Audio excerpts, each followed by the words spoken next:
একটা jungle safari করতে মানে একটা লেপার্ড বা একটা টাইগার বা একটা এই লেপার্ড টাইগার দেখবার জন্য এত ধৈর্য লাগে। এই যে গাছগুলো আছে এগুলো অ্যাকচুয়ালি ঘাস।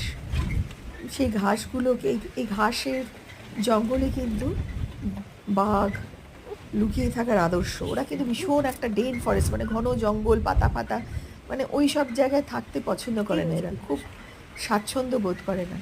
এই যে ঘাসের জঙ্গল, এই মধ্যে কিন্তু ওরা লুকিয়ে থাকে। এই যে যাবার সময় এত অপূর্ব সব দৃশ্য দেখতে, মানে কি বলবো, এই গাছগুলোর নাম হচ্ছে ঘাস, ঘাস গাছই বলবো। তার উপরে গোলাপি গোলাপি কি সুন্দর ফুলের মতন ফুটে উঠেছে, কি অসাধারণ প্রাকৃতিক পরিবেশ। সঙ্গে বড় বড় শাল সেগুন গাছ। কাঁচা রাস্তা, কাঁচা রাস্তা কেন? তার কারণ কানার জঙ্গল, এরা না খুব একটা পিচ টিচ করা পছন্দ করে না, কারণ বাঘেরা এসব গন্ধ সহ্য করতে পারে না, মানে যে কোনো বন্য প্রাণী। তারা কি করে, এই ন্যাচারাল ইয়েটা রাখারই চেষ্টা করে, বিউটিটা। আর এই ঘাসটার নাম বলি, এর নাম হচ্ছে দীননাথ।